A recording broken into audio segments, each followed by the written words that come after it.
चलते हैं आज की दिलचस्प कहानी की तरफ, जो कि इस तरह है। घर जमाई।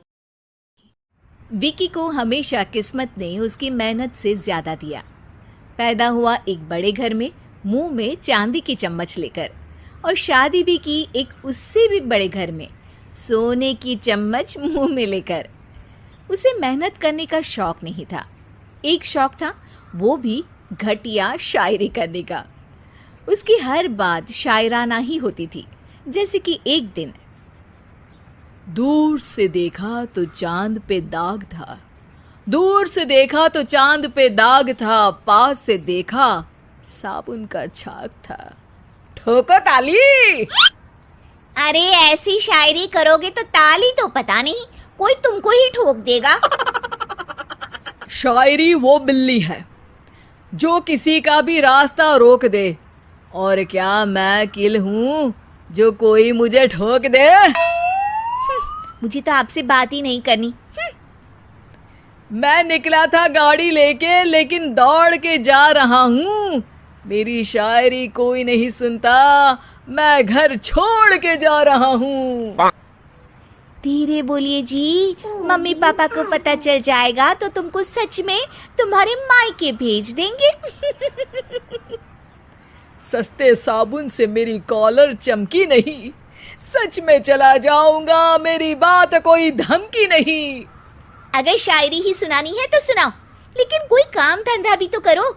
मेरे पिताजी के पास बहुत पैसा है, तो घर जमाई बन के खा रहे हो, और कल जा रहे हो ना अपने मायके, तो आज ही चले जाओ मेरी बला से। हमें तो अपनों ने लूटा, गैरों में कहाँ दम था हमें। अरे चुप हो जाओ, तुमको मिर्जा गालिब की कसम। अरे जाना है तो जाओ, लेकिन पहले मेरे मम्मी पापा से मिलकर जाओ, वरना वो क्या सोचेंगे। लेकिन विकी अकेले ही अपनी कार लेकर अपने मायके यानी कि अपने खुद के घर पहुंच जाता है। अरे बेटा, तू अचानक, बहू कैसी है? अरे माँ, बहू तो बिल्कुल बदल गई है, मुर्गी हाथ से निकल गई है। अरे क्या हुआ बेटा? उसकी आती नहीं है, मेरी जाती नहीं है। मैं करता हूँ शायरी, उसे भाती नहीं है। मेरे पास उसका फोन आया था बेटा, सही कह रही है वो। तुमको काम करना चाहिए, तभी तो इज्जत मिलेगी। घर जमाई बनके सास ससुर के पैसों पर कब तक ऐश उड़ाते रहोगे? मेरी जिंदगी में हर तरफ से उंगली हो रही है, फोन पर मेरी चुगली हो रही है। अरे चुगली नहीं कर रही थी बहू, वो तेरा भला चाहती है बेटा। सूखे हुए कपड़े को भी गीला कह रहे हैं लोग, चुगली करने को मेरा भला कह रहे हैं लोग। ठोको ताली। ये सुन के माँ अपने हाथ से अपना सर पीट लेती है। अरे माँ, ताली की जगह माथा क्यों ठोक रही हो? बेटा तू ना आराम कर, तेरे पिताजी भी आने वाले हैं, खाना लगा देती हूँ। विकी अपने घर भी दिन भर टीवी देखता है, तरह तरह का खाना खाता है, दोपहर तक सोता है, चाय पीता है, वीडियो गेम खेलता है, बस काम करने नहीं जाता। घर में नौकर चाकर है तो बिस्तर से हिलने तक की जरूरत नहीं पड़ती। कई बार तो विकी अपने नौकरों को बिठाकर शायरी सुनाता रहता। कब जाओगे बेटा?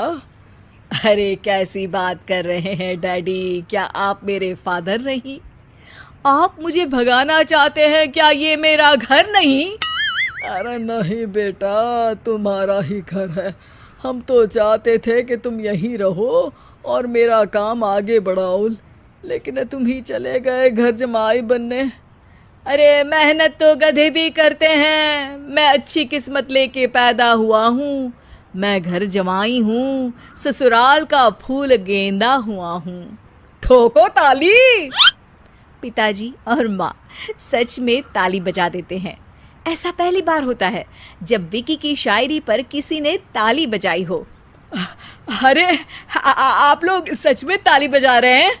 हाँ हाँ बेटा, तुम्हारे ससुर का फोन आया था, बोला जब तक घर जमाई जी कोई काम ना करने लगे हमारे यहाँ मत भेजना। अब तू तो काम करने से रहा और तुझे रहना भी है हमारे घर में ही, करेगा भी शायरी ही, और बार बार ठोको ताली बोलेगा तो आदत डाल ही लेते हैं ताली ठोकने की। विकी उसी वक्त खड़ा होता है और बहुत गुस्से में सीधे ससुराल के लिए निकल जाता है। फिर से आ गए? लेकिन सुमन को देखते ही विकी पिघल जाता है। अब सुमन, आई एम सॉरी, आज से ना मैं सिर्फ शायरी ही नहीं बल्कि काम भी करूँगा। तुम अपने ऑफिस में बात कर लेना, कोई भी मेहनत का काम कर लूँगा। मैं घर जमाई बन के रहूँगा लेकिन काम करूँगा और इज्जत से रहूँगा। मतलब सिर्फ तुम नहीं आए हो, तुम्हारे साथ तुम्हें अकल भी आ गई है।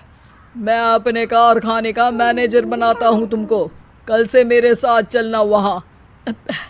थैंक यू ससुर जी। थैंक यू से काम नहीं चलेगा, एक शायरी सुनानी पड़ेगी। है जरूर। ससुर के पास पैसा होते भी मेहनत जिसको भाई है, वही सच्चा दामाद है, वही अच्छा घर जमाई है। ठोको ताली। सब विकी की शायरी पर ताली ठोक देते हैं। शिक्षा: जब किस्मत आपको बहुत सारा दे दे तो उसकी कद्र करनी चाहिए और मेहनत करना कभी नहीं भूलना चाहिए।